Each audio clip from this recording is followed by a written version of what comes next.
الحمد لله نحمده ونستعينه ونستغفره ونؤمن به ونتوكل عليه ونعوذ بالله من شرور أنفسنا ومن سيئات أعمالنا من يهد الله فلا مضل له ومن يضلل فلن تجد له وليا مرشدا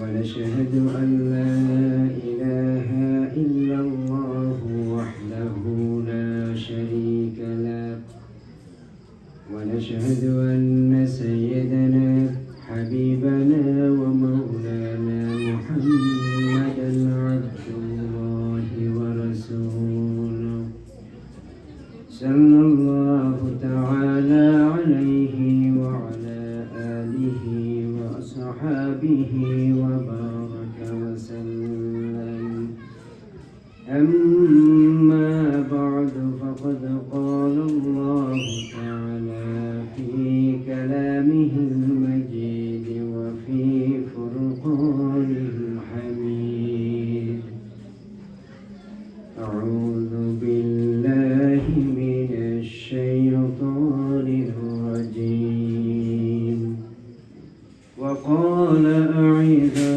إن الله وملائكته يصلون على النبي يا أيها الذين آمنوا صلوا عليه وسلموا تسليما اللهم صل على محمد وعلى آل محمد كما صليت على إبراهيم وعلى آل إبراهيم إنك حميد مجيد اللهم بارك على محمد وعلى آل محمد كما باركت على إبراهيم وعلى آل إبراهيم إنك حميد مجيد رب اشرح لي صدري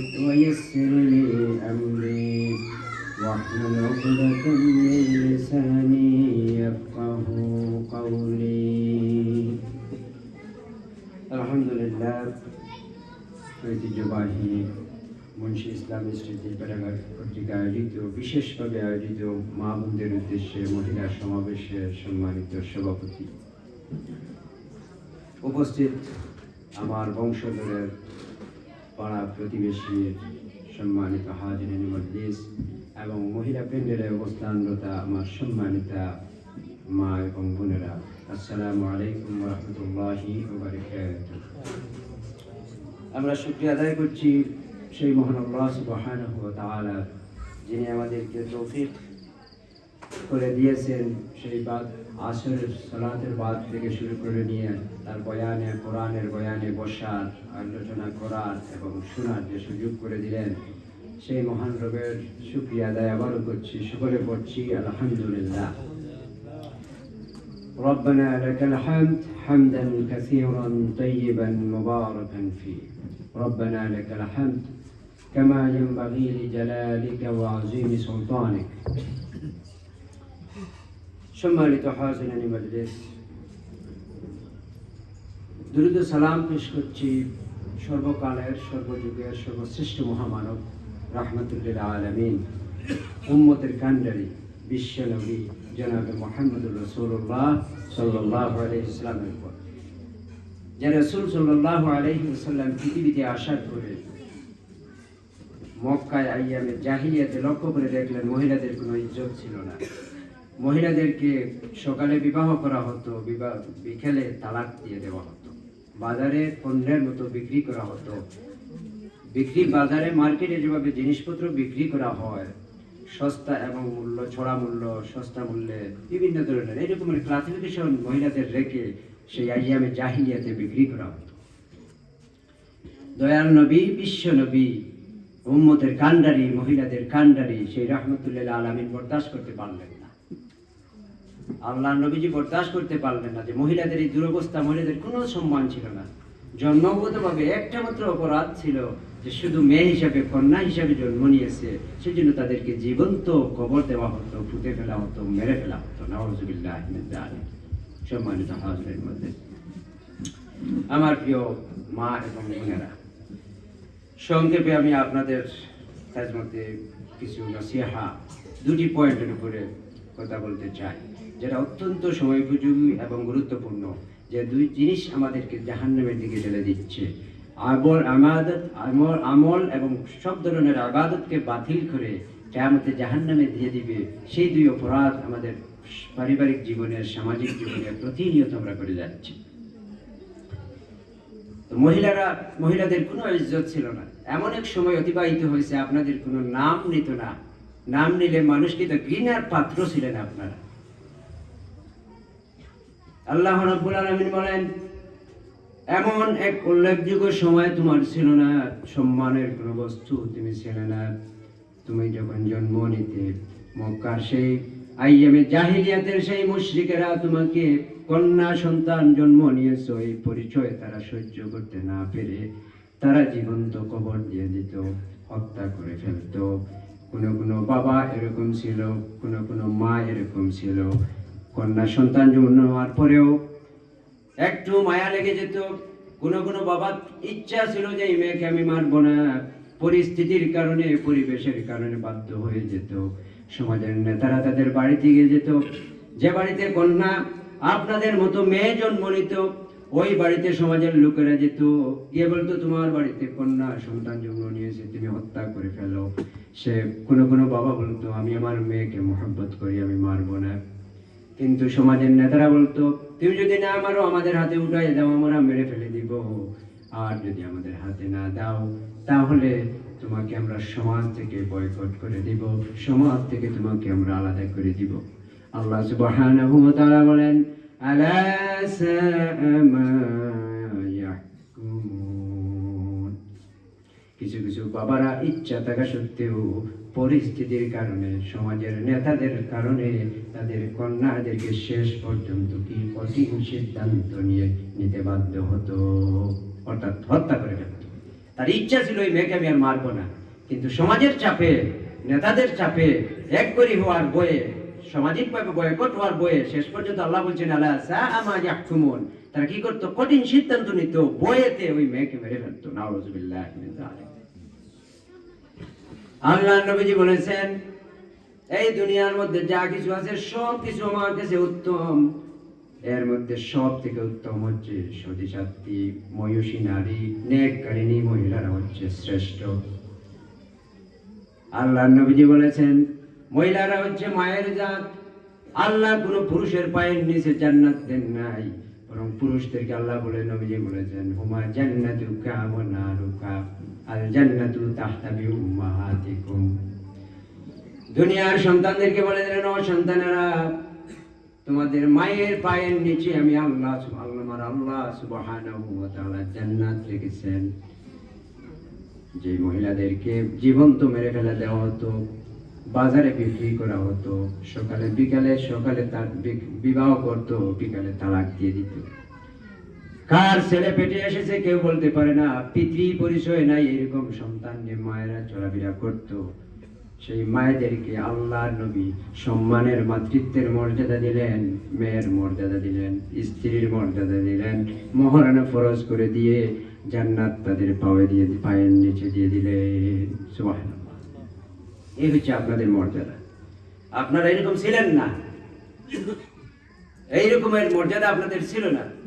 আল্লাহর নবীজি মর্যাদা দিয়েছেন, আল্লাহ সুবহানাহু ওয়া তাআলা আপনাদেরকে আকাশচুম্বী মর্যাদা দিয়ে ধন্য করেছেন। সকলে বলি সুবহানাল্লাহ। কিন্তু আজ বর্তমান সময় মহিলারা দুটি কাজ সব থেকে বেশি করেন।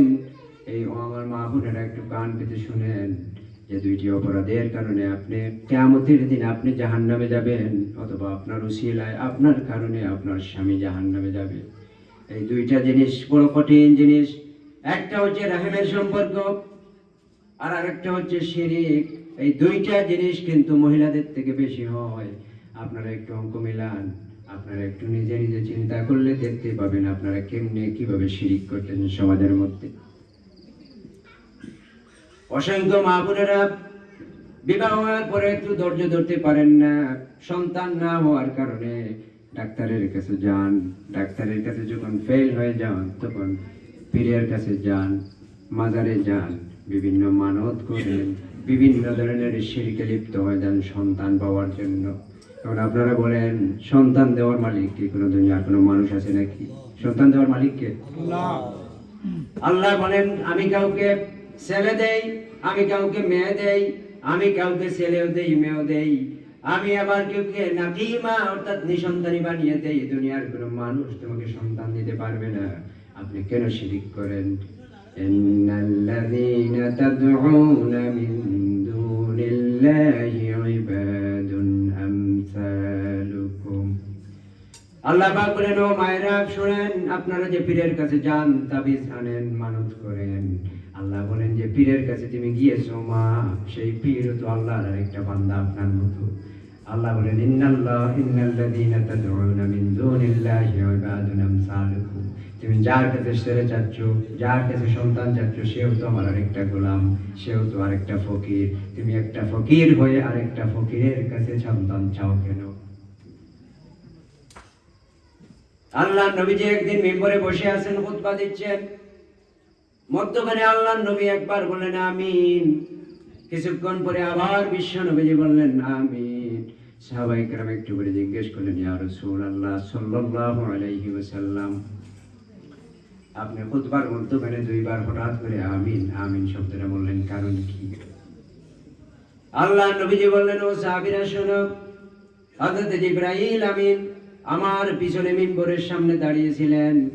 তিনি হঠাৎ করে আমাকে বললেন যারা আল্লাহর উপরে শিরিক করবে, যারা শিরিকের মতো গুনাহ করবে, তাদের ধ্বংস হয়ে গেল। আমি জিবরাইল বললেন আমিন, আরো ফেরেশতারা বললেন আমিন, আমি বিশ্ব নবীজিও বললাম আমিন।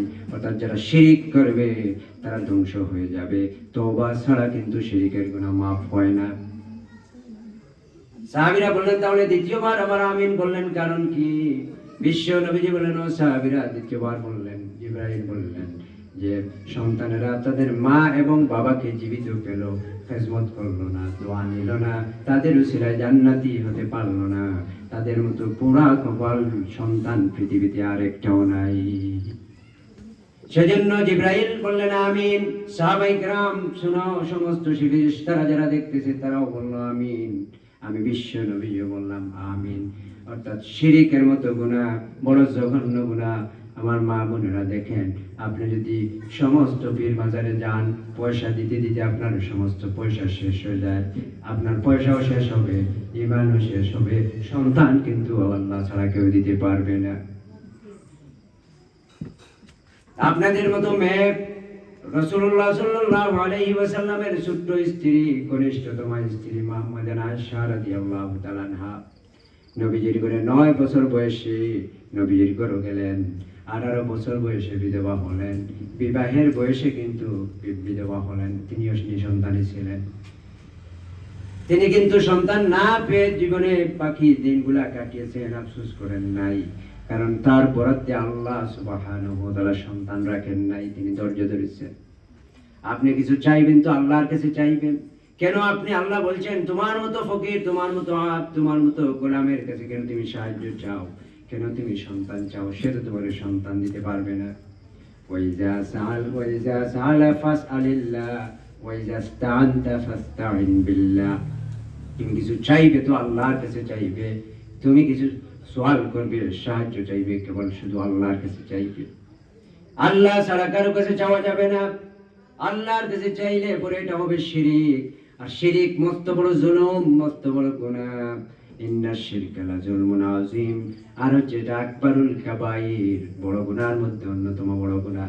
কিয়ামতের ময়দানে আপনি পাহাড় পরিমাণ আমল, যত বেশি আমল দুনিয়ায় করবেন, এই আমল নিয়ে যাওয়ার পরেও সামান্যতম শিরিক যদি আপনার নামায় আমলে থাকে, কিয়ামতের ময়দানে ওই সামান্যতম শিরিকের গুনাহ আপনার সমস্ত আমলনামাকে বরবাদ করে দিবে।